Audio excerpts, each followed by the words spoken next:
Okay, so to start out, we're gonna balance this equation. So when balancing equations, you want the same number of ions on each side per element. So to do that, you're gonna take everything. So pretty much here, depending on if you're, like, say, okay, so this is ammonia, and depending on if ammonia stays together, which they don't, then you could keep it as NH3. But since it breaks up, then you just write them each element out. So it would be NHO, and that's how many different like elements we have here. And then this side is the reactants, and this side is products. So then you're gonna write out how many are on each side. So for the reactants, we have 1 nitrogen, 3 hydrogen, and 2 oxygen. For the products, we have 1 nitrogen, 2 oxygen, and 2 hydrogen. So then you kind of have to fix the balancing of this to get that to work out. So for this, for balancing, so it's kind of like your first round. It takes a minute to get the hang of it. So for the you have to fix the problem. So the reactants hydrogen had too much and this one didn't have enough. So to make it equal, I kind of follow you take the amount of the subscript to start with it, and then you make it the coefficient. So the subscript of one becomes the product, or the coefficient of the other. So that led us to have 2 nitrogen in reactants, 2 nitrogen in products. So that works. And then 6 hydrogen in the reactants and 6 hydrogen in the products. But then you kind of get fudged with 5 oxygens in the products and then 2 in the reactants. So then now you have to kind of figure it out in another step as well to get that back. For the next step, you have to do the same thing. So I rewrote it, and then so I took this, and obviously if you have like the 2 and unbalanced, then you have the 5. So then you're going to do the same thing with the coefficients, where you have the subscript becomes the coefficient of the other. So then, I made this a 5, which would give us 10. And then, for your hydrogens, not your hydrogens, your nitrogens, well, actually both, you can't match, because they see how this one has an odd number and this one has an even number. So it's going to be kind of a bigger coefficient to bring up. So initially I had the 3, and then I looked at it, and obviously that wouldn't work out when you have this, because then it would give you an odd hydrogen when over here you'd get an even. So to get that, then 4 times 3 is 12. That's, an even number. Great.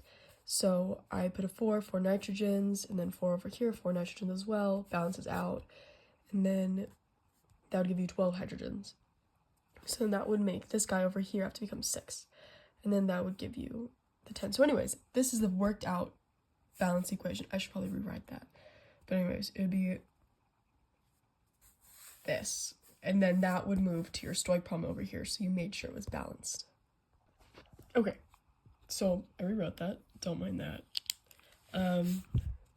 So we're here. But then the problem asks, you start with 6 grams of ammonia, NH3, how many grams of nitrogen monoxide, NO, will be produced?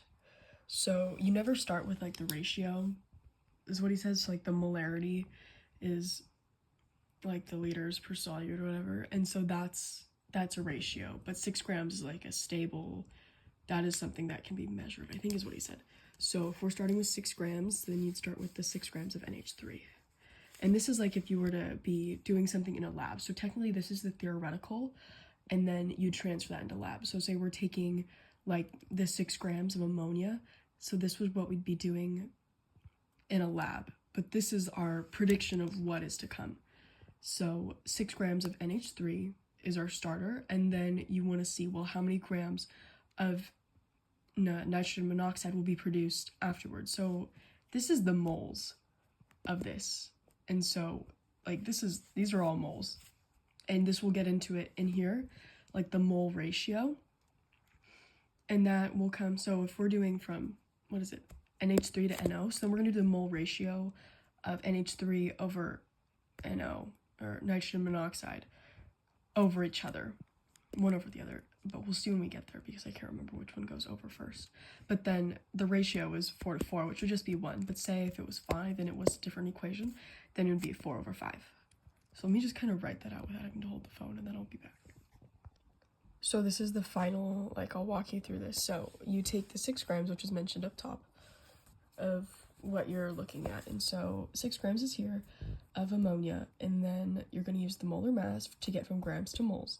So the molar mass is 14, and then this guy, 1.008 times 3.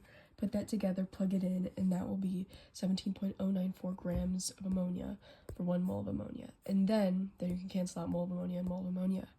And that's when NH3 will be on the bottom, NO is on top, and this is the mole ratio. So you take the coefficients from the equation and plug it into here.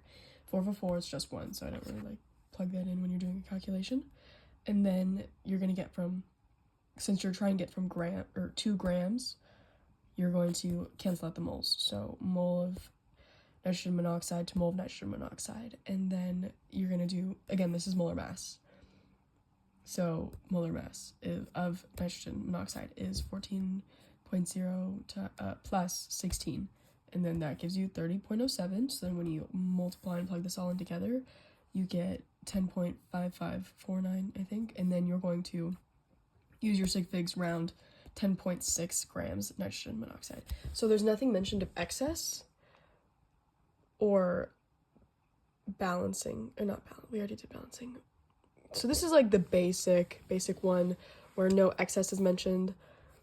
So you can just like assume that, okay, so pretty much there's no mention of excess reactant that is made, but in other ones there is.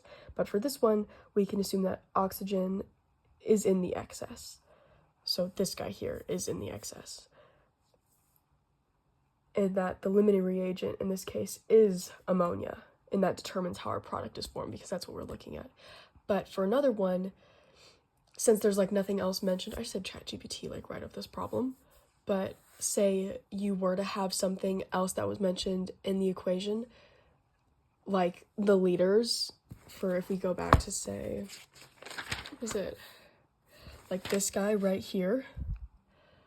In this one, we were given this problem, and you need to find the 29 grams of this. But then you also had the molarity of this solution given, so then you could test both of them to see here which one would be our limiting reagent, and that's only if it's like asked, or if it's given in the problem. But since this one didn't give in the